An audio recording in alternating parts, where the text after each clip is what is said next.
Quentin de Gon, là je vous trouve devant l'hôtel de ville de Vienne. C'est aujourd'hui, en samedi 8 décembre 2018, c'est la marche pour le climat.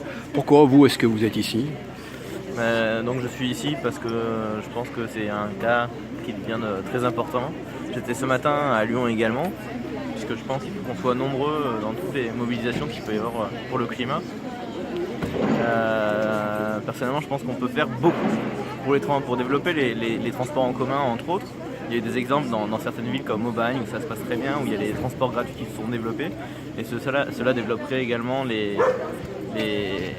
cela inciterait les personnes qui viennent en voiture à se déplacer en transport en commun. Ça a très bien fonctionné comme à Aubagne et dans d'autres villes en Europe ou en France. Et je me déplace quasiment tous les jours seulement à vélo. Je pense qu'on peut faire beaucoup en ayant moins de voitures. C'est vrai qu'en France c'est encore difficile d'être sans voiture, surtout dans des villes comme Vienne, mais on peut avoir une voiture par foyer plutôt que d'en avoir 2 ou 3 ou 4, sachant qu'une voiture ça vaut entre 3 000 et 5 000 euros par an.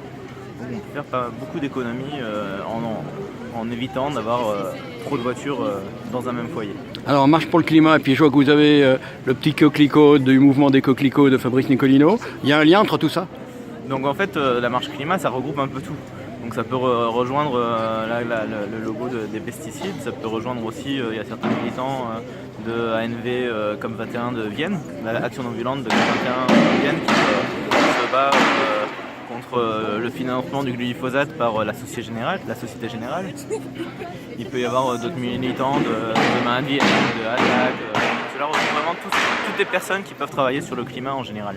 Ultime question, vous êtes par ailleurs, vous, dans votre vie professionnelle enseignant, comment est-ce que vous sentez que les lycéens, ou voire même le milieu étudiant, prend en compte aujourd'hui cette question de l'avenir et de la planète et de l'humanité?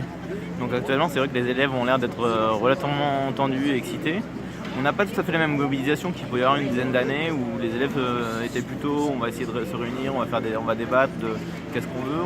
Vous-même, vous avez été dans des manifs lycéennes dans votre jeunesse? Donc j'ai été dans quelques mobilisations lycéennes dans ma jeunesse en Normandie et en région parisienne. J'ai pu voir un peu les différences entre les villes de campagne et les plus grandes villes. Mais aujourd'hui, c'est vrai que à l'époque, on était plutôt à chercher à faire une manifestation, on ne bloquait pas systématiquement le lycée. Ça a démarré à cette époque-là d'ailleurs, mais on essayait de bloquer plutôt le jour de manifestation pour avoir des personnes présentes à la manifestation. Et aujourd'hui, c'est vrai que ça s'est déplacé vers un autre problème, on va bloquer directement et ça va empêcher également des débats et de pouvoir construire vraiment la suite.